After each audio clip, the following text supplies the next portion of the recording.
Hi friends, मैं हूँ चेतन चौधरी और आज हम बात करेंगे छोटी छोटी मगर मोटी बातों में समय की कीमत की। क्यों कोई भी काम समय पर करना उचित होता है। छोटी छोटी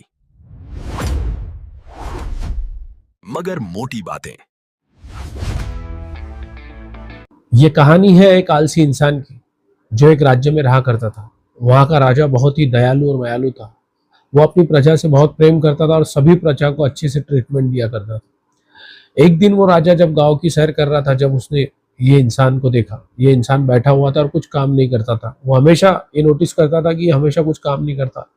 तो एक दिन उसने पूछा कि भाई तुम कुछ काम क्यों नहीं करते, या कोई काम की ज़रूरत है। तो उसने कहा कि मैं काम नहीं करता, मुझे अच्छा नहीं लगता काम करना। तो महाराजा ने कहा ठीक है, तू काम नहीं करता है तो तुझे अगर पैसे चाहिए तो मेरे घर से तुझे जितने महल से जितने भी लेके जाना है तू सोना चांदी लेके चले जा। कल आ जाओ और कल लेके जाओ। तो ये सुन के बहुत खुश हो गया और वो दूसरे दिन उसके वाइफ को बोला कि आज मुझे जाना है, राजा ने शाम तक बुलाया, अगर मैं शाम तक गया तो जितना भी मुझे सोना चांदी चाहिए वो मुझे दे देगा। तो उसकी वाइफ भी बहुत खुश हो गई और उसके वाइफ ने बोला जाओ जल्दी से ले आओ। तो वो बोला कि जाने के पहले मैं अच्छा खाना खा लेता हूँ तो एनर्जी होंगी तो ज़्यादा से ज़्यादा ले आऊँगा।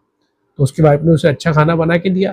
खाना खाने के बाद में वो तो आलसी पुरुष था, तो फिर उसने कहा कि थोड़ा सा आराम कर लेता हूँ, और वो सो गया। सोने के बाद में वो 2-3 घंटे के बाद जागा और उसकी नींद खुली तो उसने देखा कि 3-4 घंटे ही बचे हैं सूर्यास्त के लिए। तो उसने सीधे सीधे 2 बैग उठाया और सीधा भागने लगा। भागने के बाद आधे रास्ते ही पहुंचा था तो धूप से वो थोड़ा थक गया और उसने एक झाड़ के किनारे आराम करना चाहा। आराम किया, उसी में उसका 1-1.5 घंटा चला गया और फिर वहां से उठ के वो महल की तरफ भागते गया। लेकिन क्या हुआ, जैसे ही वो महल तक पहुंचा तब तक सूर्यास्त हो गया था। जब वो महाराजा के पास गया तो महाराजा ने बोला कि मैंने तुझे कहा था कि सूर्यास्त के पहले आना, लेकिन तू सूर्यास्त के पहले नहीं आया, तो अब तुझे कुछ नहीं मिलेगा। तो वो बाहर जाके पश्चाताप कर रहा था और खुद ही को कोस रहा था कि अगर मैं समय पर आ जाता था, आलस नहीं करता था, तो आज मेरा जीवन कुछ और होता। तो ये 2 मिनट की स्टोरी से हमें यही पता चलता है कि जो भी काम है वो समय पे कीजिए। अगर आप समय पर नहीं करोगे तो आप ही का लॉस होगा।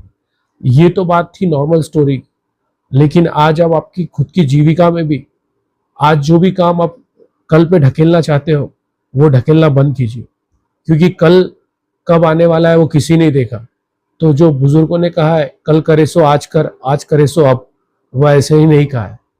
तो ये स्टोरी से हम यही सीखते हैं कि समय बड़ा बलवान है।